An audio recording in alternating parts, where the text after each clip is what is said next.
Assalamualaikum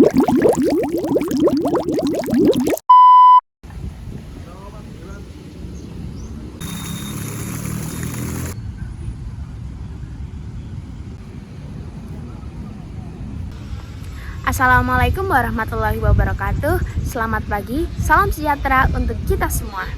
Hai, perkenalkan nama saya Fahira Puspita, program studi Teknologi Aquaculture semester 1.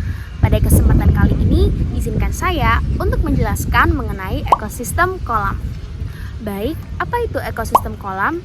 Ekosistem kolam merupakan perairan berukuran kecil yang dapat terbentuk dengan sendirinya atau dapat juga dibantu atau dibuat oleh manusia. Pada umumnya, ekosistem kolam memiliki kedalaman sekitar 3 hingga 5 meter dan memungkinkan untuk tumbuhan berakar tumbuh di sekitar kolam. Suatu ekosistem kolam memiliki luas yang terbatas karena sengaja dibuat manusia agar mudah dikelola dan menentukan jenis hewan apa yang akan dibudidayakan. Ciri-ciri ekosistem kolam. Yang pertama ialah memiliki kadar garam dan salinitas yang cenderung rendah, yaitu kurang dari 1%. Yang kedua, suhu bervariasi dan cenderung rendah. Yang ketiga, ekosistem kolam dipengaruhi oleh iklim dan cuaca. Selanjutnya, ekosistem kolam dibagi menjadi 3 bagian horizontal. Yang pertama adalah litoral, limnetik, dan profundal. Litoral merupakan wilayah tepi yang berada di sekitar kolam dan didominasi oleh organisme hidrilla, hidra, capung, katak, dan lain-lain. Selanjutnya, yang kedua adalah wilayah limnetik. Wilayah ini berada di dalam kolam dan dapat ditembus oleh sinar matahari, sehingga secara otomatis di wilayah limnetik ini terdapat banyak fitoplankton dan zooplankton. Di mana ada fitoplankton dan zooplankton, maka disitulah juga terdapat banyak ikan. Wilayah selanjutnya adalah wilayah profundal, di mana wilayah ini tidak dapat ditembus oleh cahaya matahari, sehingga wilayah ini lebih dominasi oleh organisme dekomposer seperti cacing tanah, flagellata, maupun fungi. Baik, yang selanjutnya ialah komponen ekosistem pembentuk kolam. Komponen ekosistem dibagi menjadi 2, yaitu biotik dan abiotik. Komponen biotik ialah komponen makhluk hidup.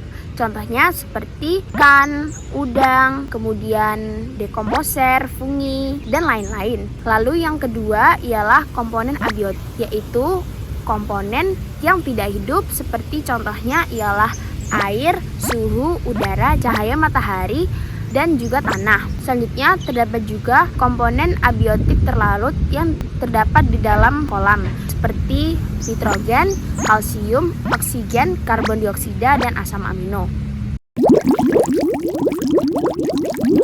Baik, untuk selanjutnya saya akan menjelaskan mengenai rantai makanan pada ekosistem kolam. Dapat dilihat pada gambar di samping, dimulai dari energi matahari, di mana energi matahari ini sebagai sumber cahaya serta oksigen yang menembus ke air, kemudian dia akan dapat alga. Alga ini dapat kita ibaratkan juga seperti plankton. Alga dan plankton ini merupakan autotrof atau disebut juga dapat menghasilkan makanannya sendiri yang membutuhkan oksigen serta cahaya matahari. Sehingga matahari ini berperan penting dalam keberlangsungan hidup ekosistem yang terdapat di dalamnya. Lalu alga dan fitoplankton ini itu sebagai produsen. Kemudian terdapat ikan kecil yang akan memangsa makanan alami, yaitu alga atau plankton ini. Ikan kecil ini kita dapat mengibaratkan sebagai konsumen tingkat pertama. Kemudian terdapat ikan besar yang menjadi konsumen tingkat kedua, dia akan memakan ikan kecil tersebut. Pada diagram atau gambar yang dapat dilihat terdapat ikan hiu. Namun untuk ekosistem kolam tidak terdapat ikan hiu di dalamnya. Selanjutnya ialah pengurai. Pengurai atau dekomposer ini biasanya dapat berupa cacing tanah, fungi, ataupun flagellata yang terdapat di dalam kolam. Mungkin sekian dari penjelasan saya. Terima kasih. Wassalamualaikum warahmatullahi wabarakatuh.